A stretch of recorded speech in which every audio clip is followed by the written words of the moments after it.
Hello, guys, and welcome back to the Sports Shift with me, Ian Marquez. It's the final game of the Premier League.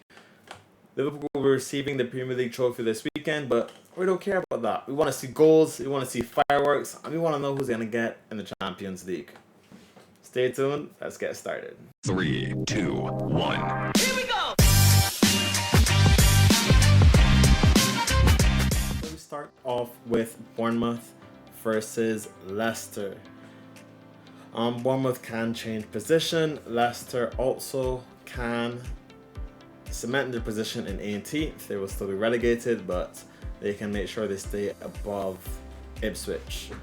These teams essentially don't really have too much to play for, but for example, Bournemouth, they have a few players playing for a move away, the likes of Milos Kerkez.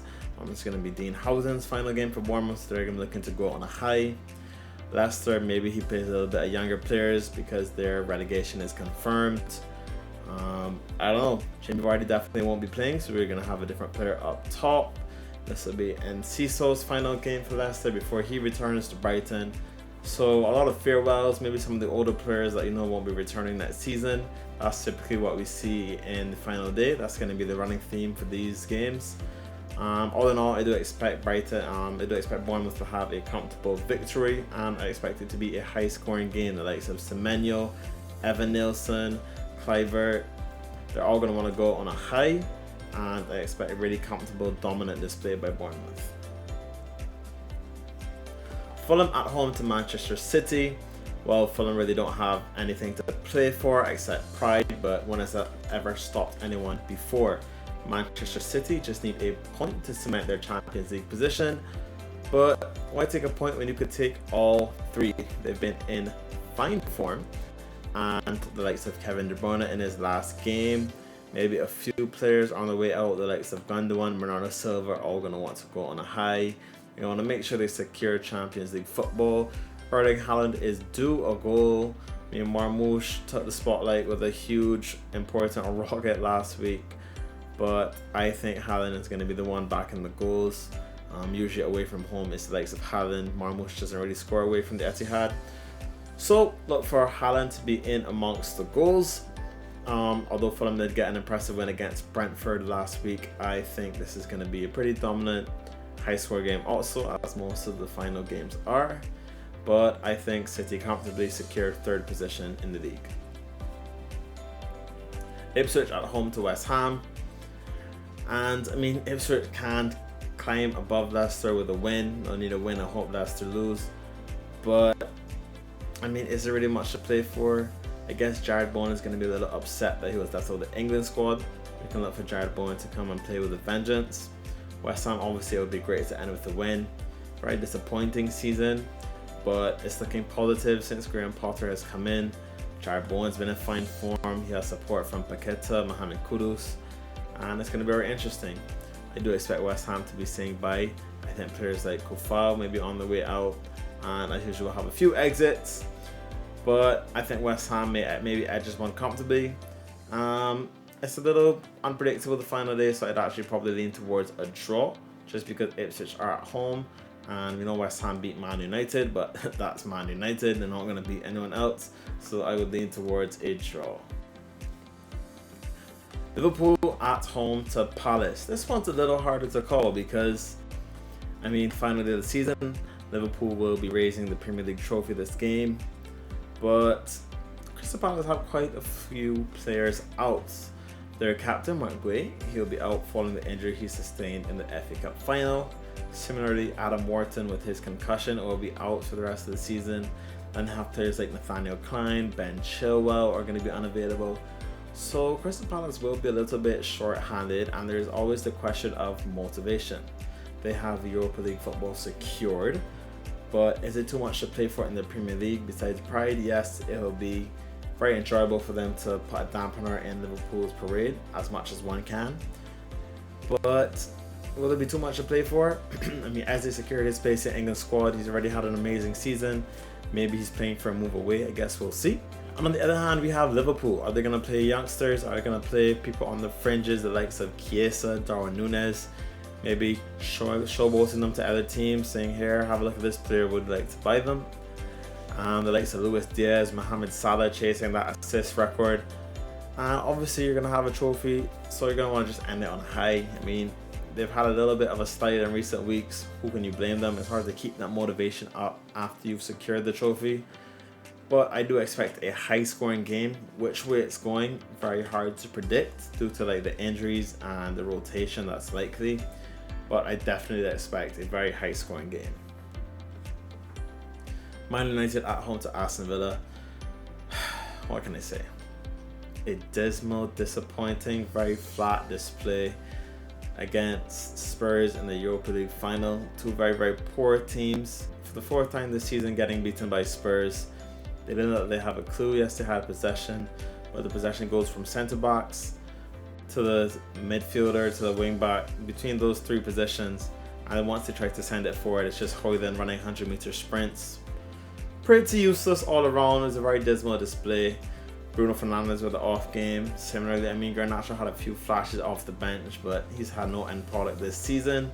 It was a little disappointing not to see Kobbie Mainoo until late in the game, but this is what it is. United will have no Champions League next season, no Europe at all. And can they go on a high? I mean, maybe they get a point just to put a damper in Aston Villa and stop them from getting Champions League. I personally enjoyed Aston Villa in the Champions League. Wouldn't mind if they get it this season. Wouldn't be surprised if Spurs are able to jump above United for the final game of the season. But what can I say? I do expect a few goals. It's going to be pretty cagey because United are typically kind of hard to beat. And most of the goals that they concede are soft goals that they gift to the opponent, really and truly. And in terms of scoring themselves, they really have no quality up top aside from Bruno and Ahmad. I mean, do you risk Xerxes in this game? I don't see why. Any of those players coming back from injury. Maybe you play Garnacho hoping that he shows himself to other teams. Maybe a team in Spain, another Premier League club. Bring the money, take him. It's all yours. Aside from that, United really don't have too much to play for. I guess pride, but how much pride could they really have right now? You know, they have a barbecue to look forward to, I guess. Aston Villa, they already have at least one European spot confirmed. How prominent that is, whether it's Conference League, Europa League, Champions League, I guess I'll just have to wait and see. I expect them to come up firing, but I do expect both teams to score. Logic would say that Aston Villa should prevail, but I guess we'll just have to wait and see. Newcastle at home to Everton. I mean, no doubt about this one. I expect annihilation from the likes of Newcastle, 4-0, maybe 5-0, as they secure fourth spot and once again remain in the Champions League. Alexander Isak is a doubt. He hasn't trained with the squad as yet. You know, Eddie Howe is always very vague in his press conferences, so he said he'll decide on Saturday whether or not Isak will feature. I mean, Callum Wilson just doesn't have the legs anymore, so Alexander Isak will be a big miss. If he does not play, I do expect the likes of Anthony Gordon to take his position up top. Maybe Osler gets a few minutes near the end. He's looks flashy. He's been, you know, pretty entertaining to watch. Aside from that, they do have a couple of doubts to the likes of Trippier, but I still expect Newcastle to comfortably win this one and secure Champions League. So if Newcastle win and Man City win, that leaves one spot for three teams. That's Aston Villa, Nottingham Forest and Chelsea. Well, the last two teams play each other, and what a game we have. If Chelsea win, it's theirs. Nothing else needs to be talked about. That's a wrap. But Nottingham Forest are not an easy team to play against. Yes, they've had a dip in form, but whenever they score first, it becomes such a different and cagey game. I mean, Chelsea's defense has looked a lot better in recent weeks.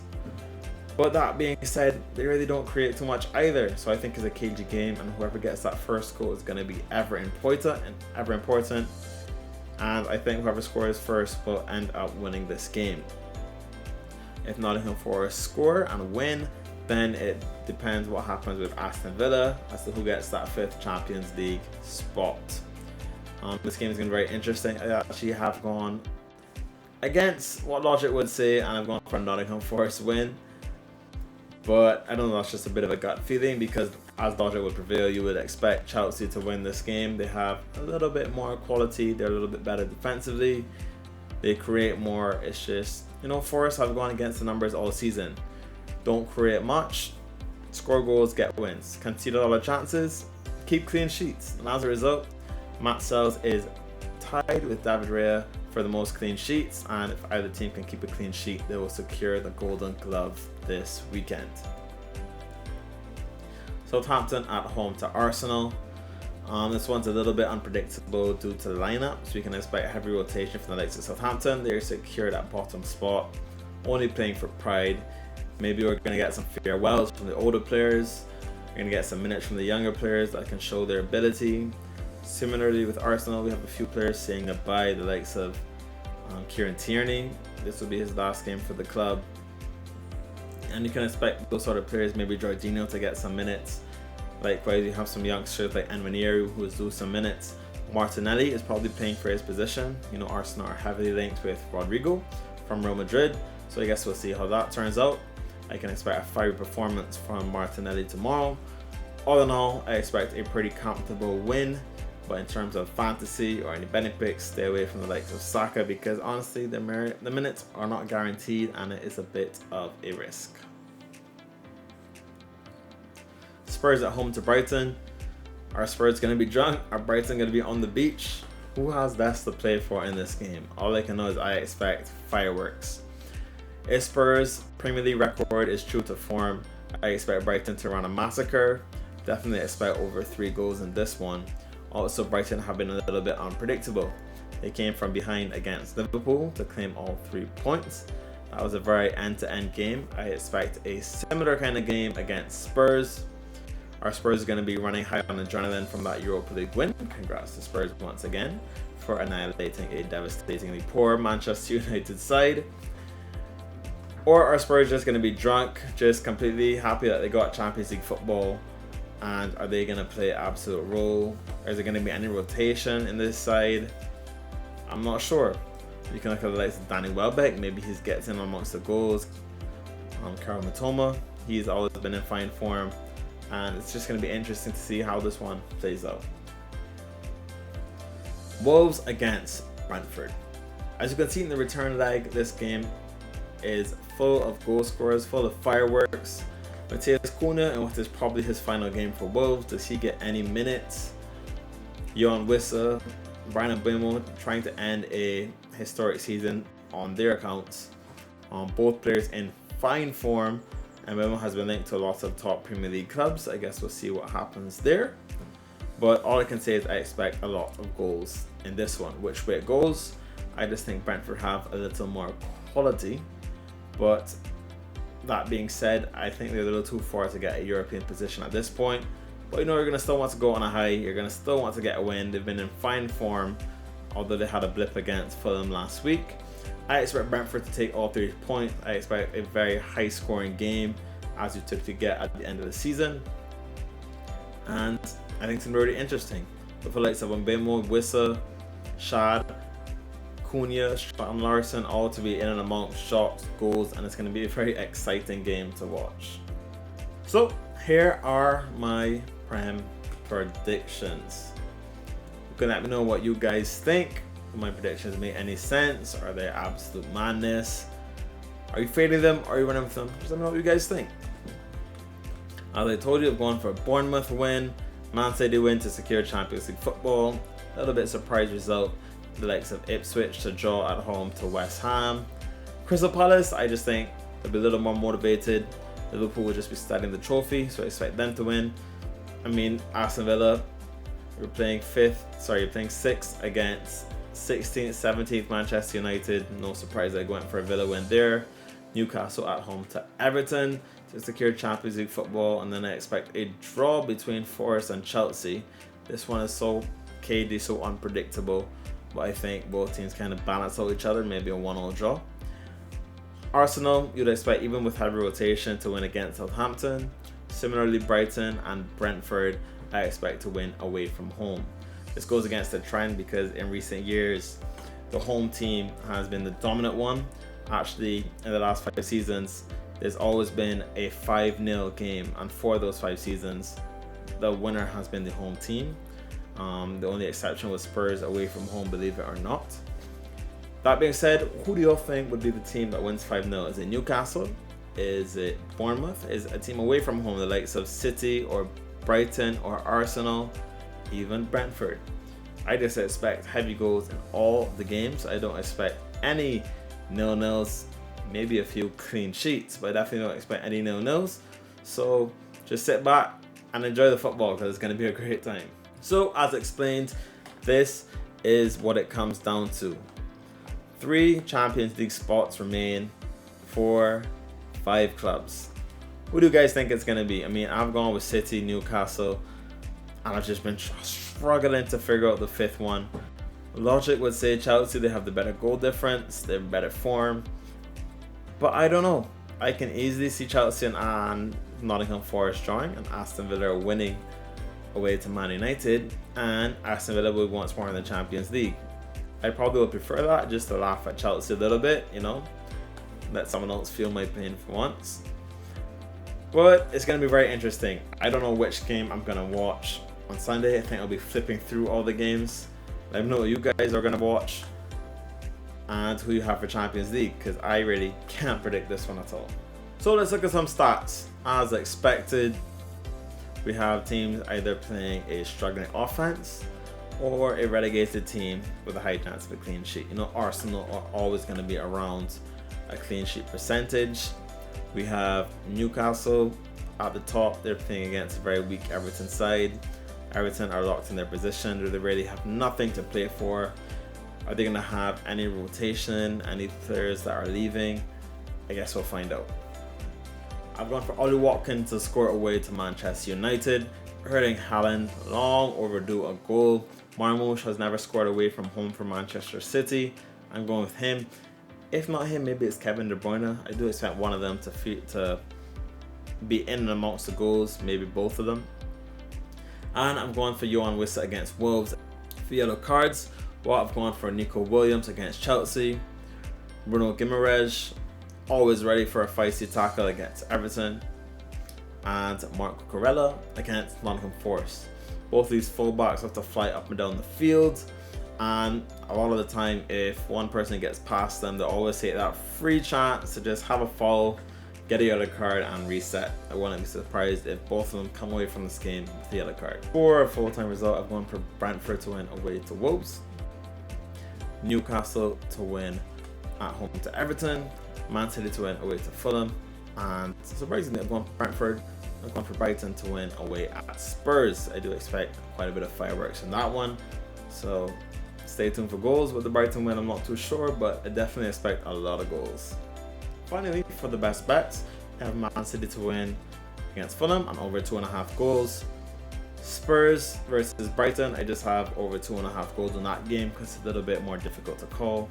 Similarly with Wolves versus Brentford, anything can happen. One thing I know for sure is there will be goals.